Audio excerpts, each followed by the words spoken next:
महाशिवरात्रीची पुराण कथा।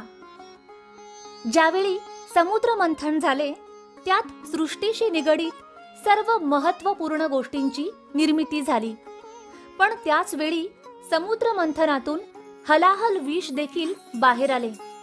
या विषात ब्रह्मांडाला नष्ट करण्याची ताकद होती आणि या विषाला नष्ट करण्याची क्षमता केवळ शिवांमध्येच होती।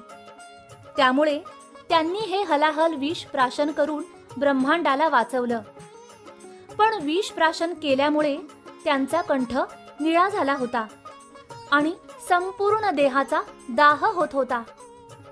वैद्यांनी भगवान शिवांना संपूर्ण रात्र जागून काढण्याचा उपाय सांगितला।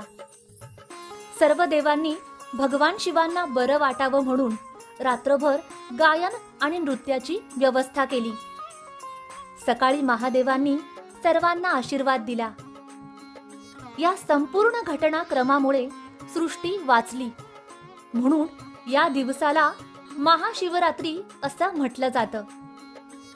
महाशिवरात्रीच्या दिवशी भाविक संपूर्ण दिवस उपास करतात। भगवान शिवाचे दर्शन घेऊन त्यांचा कृपा प्रसाद मिळवण्यासाठी आराधना करतात।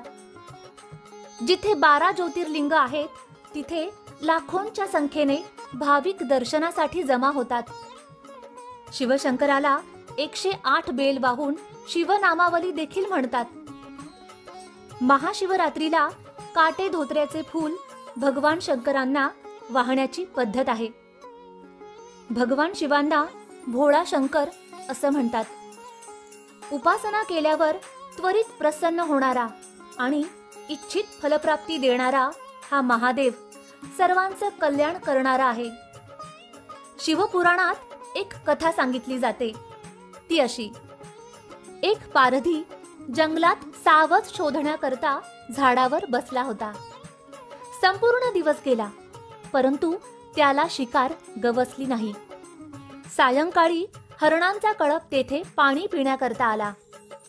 पारधी बाण सोडणार तेवढ्यात त्यातील एक हरिण पुढे येऊन पारध्याला म्हणाला, हे पारध्या, तू बाण सोडणार आणि आमची शिकार करणार हे अटळ आहे, परंतु मी तुला एक विनंती करतो, मला माझ्या कुटुंबाला एकदा भेटून येऊ दे, माझी कर्तव्य मला पार पाडून येऊ दे।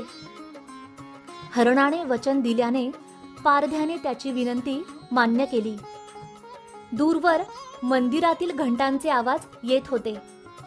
ओम नमः शिवाय असा जप कानावर येत होता। पारधी ज्या झाडावर बसला होता ते झाड बेलाचे होते। सहज चाळा म्हणून एक एक पान तो खाली टाकत होता।